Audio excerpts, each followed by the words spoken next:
meus amores, tudo bem? Espero que vocês estejam muito bem. Primeiramente, estejam em um ambiente concentrado, peguem o livro de vocês, peguem os lápis para fazer as devidas anotações na nossa aula de hoje, tá certo? Hoje trataremos sobre multiplicação, continuidade da aula da semana passada. Vamos continuar novamente no capítulo 4. Como eu expliquei para vocês, esse capítulo terá 3 partes, ok? Estamos hoje na segunda parte desse capítulo. E na aula de hoje nós iremos continuar falando sobre multiplicação. Vamos recapitular o que nós estudamos na aula passada, ok? Na aula passada, nós tratamos das ideias de multiplicação. Como aplicar essas ideias de multiplicação? Nós aplicamos ela na adição de parcelas iguais, certo? Quando nós encontramos situações, problemas com combinação e configuração retangular ou disposição retangular, certo? Essa foi nossa aula da semana passada. Se teve alguém ainda que não assistiu, volta lá para poder assistir, tá certo? E acompanhar as aulas direitinho.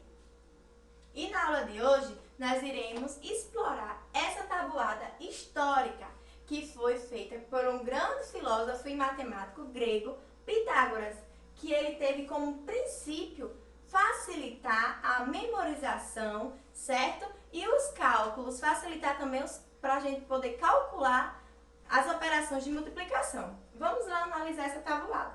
Que os números se organizam em linhas e colunas, certo? E multiplicando entre si, resulta nos produtos que nós iremos organizar nesse espaço da tabela, ok?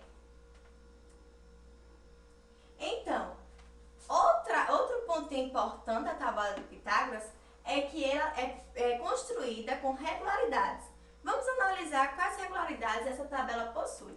Por exemplo, quando nós fazemos a multiplicação 0 vezes 0, 0, 0 vezes 1, 0, 0 vezes 2, 0, 0 vezes 3, 0. O que nós podemos concluir com essa multiplicação desse algarismo? Nós podemos concluir que a multiplicação com esse algarismo sempre terá como resultado o número 0, ok? Nós podemos também fazer com o numeral 1, que tem outra regularidade, certo? 1 vezes 0, 0. 1 vezes 1, 1. 1 vezes 2, 2. 1 vezes 3, 3. E assim sucessivamente. O que nós podemos concluir com esse algarismo? Nós concluímos que toda multiplicação com o algarismo 1 terá como resultado ele mesmo. Isso mesmo. Como outro exemplo, vou dar como exemplo o numeral 4, por exemplo. 4 vezes 0, 4. 4 vezes 1, 4. 4 vezes 2, 8. 4 vezes 3, 12. E assim sucessivamente. Esse numeral, professor, o que é que ele tem de regular? O que nós podemos concluir é que todos os números que compõem ele são pares, ok? E a variante entre eles é de 4 em 4. Sempre ele vai variar de 4 em 4, ou seja, aumenta de 4 em 4, ok? Isso acontece com todos os números. A variante sempre será o próprio algarismo que está fazendo a multiplicação. Por exemplo, o numeral 7.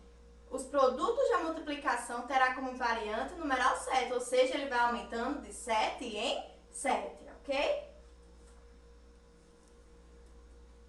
Temos como outra regularidade muito legal, muito interessante, esse outro exemplo.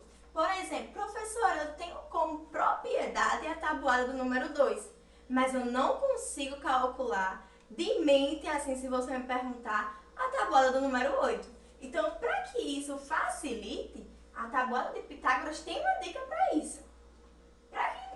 Nós temos como domínio a tabuada número 2, não é isso? Então, nós podemos multiplicar ele vezes 4 para que a gente possa obter a tabuada do número 8.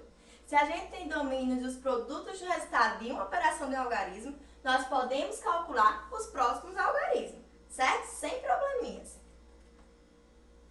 Essa é a tabuada que nós utilizamos hoje, certo? Mais conhecida, mais casual, que a gente utiliza mais no nosso dia a dia para poder memorizar a tabuada.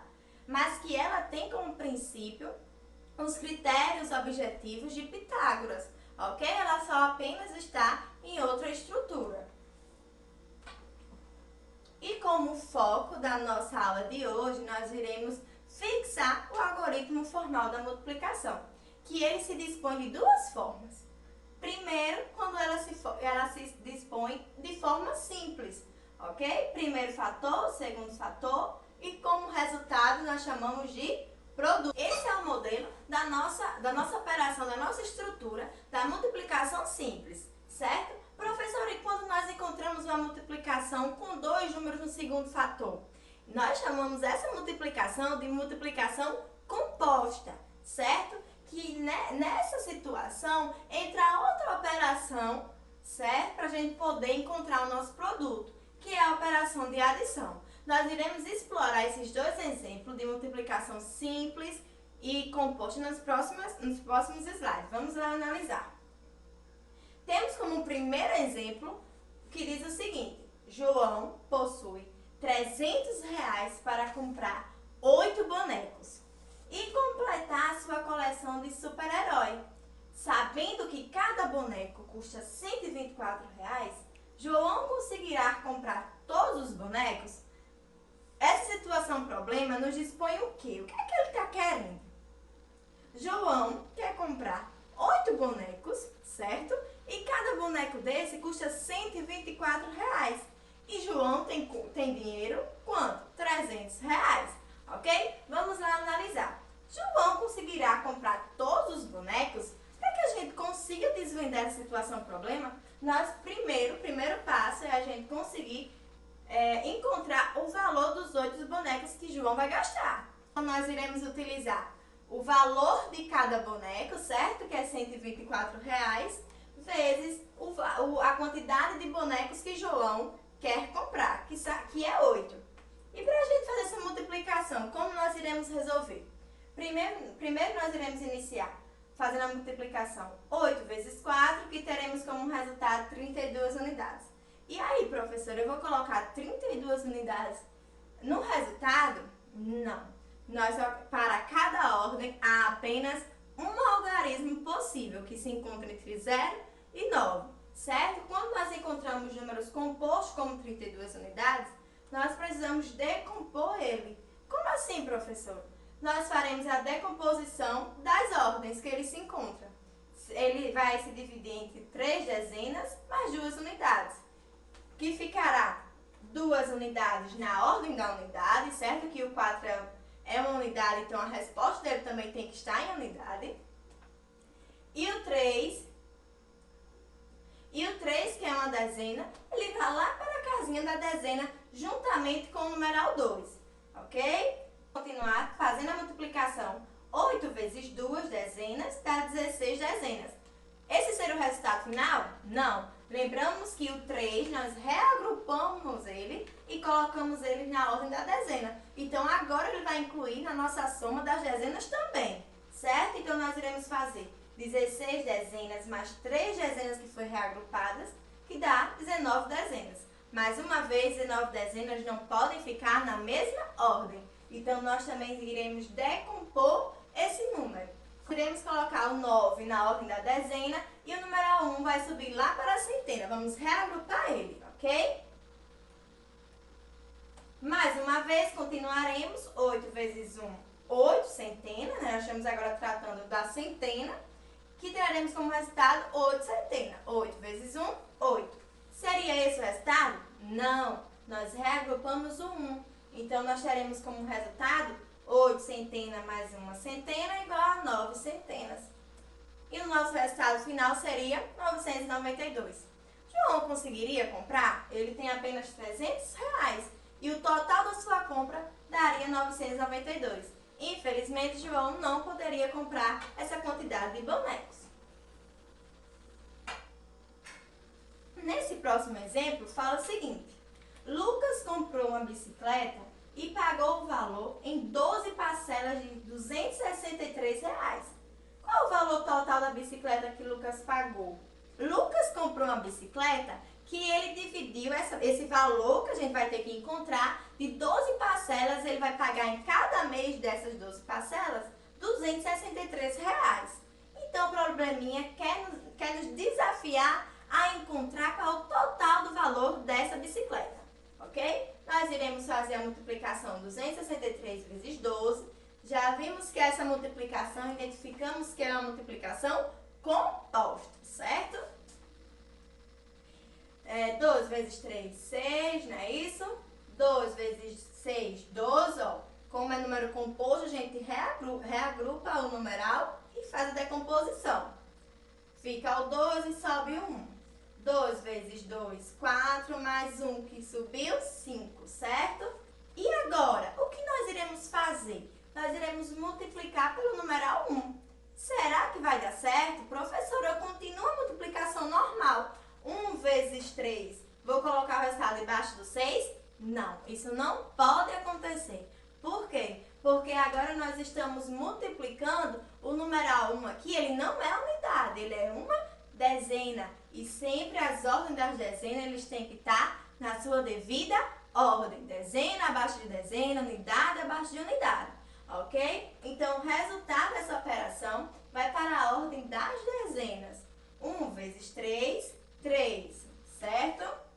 1 vezes 6, 6. 1 vezes 2, 2. Lembrando que nós iremos efetuar a multiplicação dos fatores do segundo fator por todos os números do primeiro fator, certo? Sem exceção.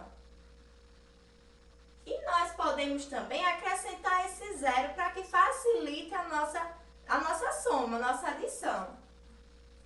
E teremos como resultado final R$ 3.156 seria o total da bicicleta que Lucas comprou. Temos também outra opção de fazer o cálculo dessa situação problema. Como é, professora? É decompondo esse segundo fator. Nós podemos fazer a multiplicação 263 vezes 2, que ele está na ordem da unidade, é ele sozinho, certo? E fazer a multiplicação que daria 526, igual ao valor que nós encontramos aqui. Podemos também fazer, ó, 263 vezes 10. Por que não vezes 1? Porque o numeral 1 não é unidade, ele é uma dezena, certo? Efetuamos total, que teríamos como resultado 12.630, igualmente que nós encontramos. E no final dessa operação aqui, nós somamos os dois produtos finais, certo? E encontraremos o mesmo resultado, 3.156. Esse tipo de operação aqui é a multiplicação composta, certo? Temos também uma regrinha prática da multiplicação por 10, 100 e 1000. Vamos lá ler o exemplo. Uma empresa A arrecadou R$ 12.458 durante o ano com a venda de produtos. A empresa B arrecadou 10 vezes mais o valor arrecadado pela empresa A. A empresa C arrecadou 100 vezes mais o valor arrecadado pela empresa A. E a empresa D arrecadou 1000 vezes mais o valor pela empresa A. Calcule quantos reais cada empresa arrecadou. Então, nós temos aí 3 empresas para poder descobrir. Ele dá o valor da empresa A e nós temos que descobrir a empresa B, C e D. Como nós iremos fazer essa multiplicação, professora? Eu preciso fazer todo o algoritmo formal da multiplicação? É um passo também, mas nós podemos ir pela regrinha prática. Como é, professora? Observem esses resultados junto com os fatores. Nós temos a seguinte regrinha. Quando nós multiplicamos o primeiro fator, que no caso aqui seria 12.458 por 10, nós podemos repetir ele aqui embaixo e acrescentar apenas um zero. Por que um zero? Porque nós estamos tratando da unidade da dezena, ok? O mesmo primeiro fator, agora por 100, nós temos como resultados o acréscimo de 2 zeros, porque nós estamos tratando de centena, ok? O mesmo fator, 12.458 vezes 1000, nós temos como resultado ó, o mesmo fator com o acréscimo de 3 zeros. Por quê? Porque ele está na ordem de milhar, ok? Então, nós temos essa regrinha prática que vocês podem utilizar em qualquer tipo de situação ou problema que vocês encontrarem que esteja solicitando a operação de multiplicação, certo? Correção da atividade que foi para casa na semana passada, que dizia assim: em um teatro há 18 fileiras com 20 poltronas em cada fileira. Na primeira sessão de um sábado, havia 335 poltronas ocupadas. Quantas poltronas não foram ocupadas nessa sessão? Então vamos lá. O teatro, essa situação problema, nós já identificamos qual é a ideia de multiplicação.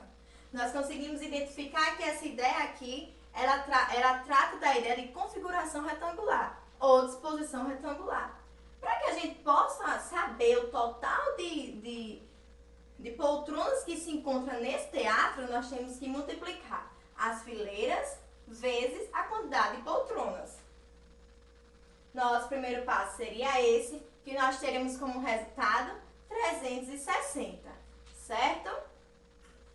Seria esse o resultado final? Não, por quê?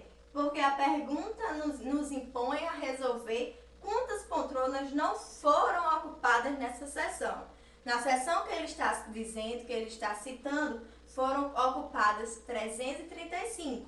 Para que a gente possa encontrar quantas não foram, nós precisamos primeiramente encontrar o total e agora nós iremos efetuar a continha de subtração, que temos como resultado 25 poltronas não foram ocupadas nessa sessão. Se você acertou, meus parabéns, certo? E na aula de hoje, nós temos outro praticando a matemática, outra atividade para vocês exercitarem, tá certo? Que diz assim: uma escola planejou uma execução ao Jardim Zoológico e fretou 6 ônibus com capacidade máxima de 38 pessoas. Sabendo que, ao sair da escola, todos os ônibus estavam ocupados com a capacidade máxima de pessoas, quantas pessoas foram para a excursão? E essa situação problema fica para vocês resolverem da nossa aula de hoje, ok? Para os alunos que ainda não realizaram a atividade do capítulo 4 do Eureka, está lá disponível para vocês realizarem. Estou acompanhando todo o controle de quem está fazendo, certo? Parabéns para os que estão cumprindo. Bons estudos, espero que tenham gostado da aula de hoje e nos encontraremos hoje de 3 às 5 horas no nosso plantão das dúvidas. Beijo e até a próxima aula!